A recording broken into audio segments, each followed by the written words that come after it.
वराभयकरी सौन्दर्यरत्नाकरी निर्धूताखिलदोषपावनकरी प्रत्यक्षमाहेश्वरी प्रालेयाचलवंशपावनकरी। త్రిపురాలకు దేవి శ్రీ త్రిపుర సుందరీదేవి. ఇక్కడ అమ్మవారు బాలా రూపంలో దర్శనమిస్తారు. బాలా రూపంలో దర్శనమిచ్చే అమ్మవారు నిష్కల్మషత్వానికి ప్రతీకగా నిలుస్తారు. కృపావలంబనకరి మాతాన్నపూర్ణేశ్వరి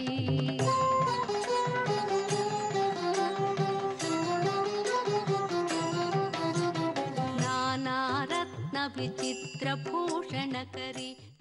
దేవి నవరాత్రుల్లో శ్రీ బాల త్రిపుర సుందరీదేవిని కొలిచే రోజు బాలలను సేవిస్తారు. అంటే కన్నె ముత్తైదువులకు పేరంటం చేస్తారు. ఇలా చేస్తే అమ్మవారి అనుగ్రహం పొందవచ్చు. బాల రూపంలో దర్శనమిచ్చే శ్రీ త్రిపుర సుందరీదేవిని సేవిస్తే మహాకాళి, మహాలక్ష్మి, మహాసరస్వతి ఈ త్రిశక్తులను సేవించిన ఫలితం ప్రాప్తిస్తుంది. త్రిపురాలకు అధిష్టాన దేవత శ్రీ బాలా త్రిపుర సుందరి అమ్మవారు. అమ్మవారు ఈ క్షేత్రంలో స్వయంభూగా వెలిసినందున అమ్మవారి శక్తి మహిమలు అనంతమని చెప్తారు. శ్రీశైల క్షేత్రానికి త్రిపురాంతకం తూర్పు ద్వారంగా చెప్పబడుతోంది.